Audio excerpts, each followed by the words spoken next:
یہ کہانی ہے ایک ایسے بچے کی جو چھوٹے سے گاؤں میں پیدا ہوا لیکن اس کا ذہن بڑے سوالات سے بھرا ہوا تھا۔ یہ بچہ تھا حضرت ابراہیم علیہ السلام۔ وہ بچپن ہی سے بتوں کی دنیا سے حیران تھا۔ اپنے والدین کے گھر میں بڑے بڑے پتھر کے بت رکھے تھے، لیکن ابراہیم کے دل میں سوال اٹھتا تھا، یہ بت کیسے دنیا کے سب کچھ بنانے والے ہو سکتے ہیں؟ کیا یہ سن سکتے ہیں، دیکھ سکتے ہیں، ہماری مدد کر سکتے ہیں؟ ابراہیم کا دل ہمیشہ سچ کی تلاش میں رہتا۔ وہ جانتا تھا کہ یہ بت صرف انسانوں کی بنائی ہوئی چیزیں ہیں، اصل طاقت تو ایک اللہ کی ہے جو ہر چیز کا خالق ہے۔ جوانی میں حضرت ابراہیم نے لوگوں سے کہا، یہ بت تمہیں فائدہ نہیں پہنچا سکتے، یہ صرف پتھر اور لکڑی کے ٹکڑے ہیں۔ اللہ کی عبادت کرو جو سب کچھ پیدا کرنے والا ہے۔ لوگ حیران اور غصے میں تھے، وہ اس کے کہنے کو برداشت نہیں کر سکتے تھے، مگر ابراہیم نہ ڈرے نہ جھکے۔ یہاں ہمیں سیکھنے کو ملتا ہے کہ سچائی اور ایمان کی راہ کبھی آسان نہیں ہوتی۔ ایک دن بادشاہ نمرود نے حضرت ابراہیم کو بلا کر کہا، تم ہماری طاقت کو چیلنج کر رہے ہو۔ ابراہیم نے کہا، طاقت اور بادشاہت اللہ کی ہے، انسان کا کام سچائی اور انصاف کی پیروی کرنا ہے۔ بادشاہ غصے میں آ گیا اور ابراہیم کو آگ میں پھینک دیا، مگر اللہ نے اپنے دوست کی حفاظت کی اور آگ نے اسے نہیں چھوا۔ یہ معجزہ ابراہیم کی ایمان اور اللہ کی قدرت کی دلیل تھا۔ ابراہیم علیہ السلام نے تنہائی میں ستاروں کو دیکھا اور اللہ کی طرف سے ایک پیغام ملا، میں تمہیں اور تمہاری نسل کو برکت دوں گا، تمہارے راستے سے دنیا میں روشنی پھیلے گی۔ ابراہیم نے دل سے اللہ کی طرف رجوع کیا اور اپنے ایمان کو مزید مضبوط کیا۔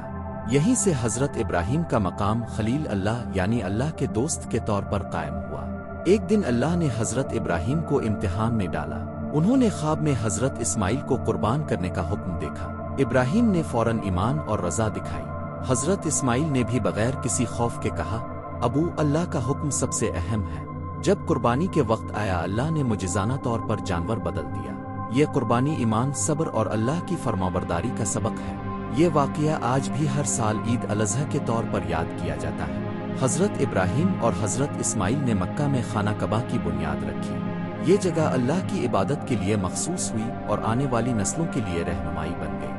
یہ مقام آج بھی دنیا بھر کے مسلمانوں کے لیے روحانی مرکز ہے، جہاں ہر سال لاکھوں عقیدت مند آ کر نماز اور حج ادا کرتے ہیں۔ مکہ میں حضرت ابراہیم نے سادہ زندگی گزاری، اللہ کی عبادت کی اور لوگوں کو توحید کی دعوت دی۔ انہوں نے دعا کی کہ ان کی نسل اللہ کی راہ پر چلے اور انسانیت میں روشنی پھیلے۔ یہ ہمیں سکھاتا ہے کہ اللہ کی محبت اور تعلیم ہمیشہ صبر اور ایمانداری کے ساتھ پھیلتی ہے۔ حضرت ابراہیم علیہ السلام کی زندگی صبر، ایمان، قربانی اور اللہ پر بھروسے سے بھری ہوئی تھی۔ وہ دن رات اللہ کی ہدایت طلب کرتے، اپنی قوم کے لیے دعا کرتے اور نسلوں کے لیے بہترین راستہ دکھاتے۔ ان کی زندگی ہمیں یہ سبق دیتی ہے کہ اللہ کی رضا کے لیے ہر عمل میں صبر اور ایمانداری ضروری ہے۔ آج حضرت ابراہیم علیہ السلام کی کہانی ہمیں یہ سکھاتی ہے کہ ایمان کی راہ کبھی آسان نہیں، مگر اللہ پر بھروسہ اور صبر کے ساتھ ہر امتحان آسان ہو جاتا ہے۔ وہی راستہ ہمیں کامیابی، امن اور روحانی سکون کی طرف لے جاتا ہے۔ آئے ہم سب اپنی زندگی میں حضرت ابراہیم کے اصولوں کو اپنائیں، ایمان، قربانی، صبر اور اللہ کی فرمانبرداری۔ یہ کہانی ہمیں یاد دلاتی ہے کہ سچا ایمان اور اللہ کا اعتماد ہمیشہ ہمیں روشنی کی طرف لے جاتا ہے۔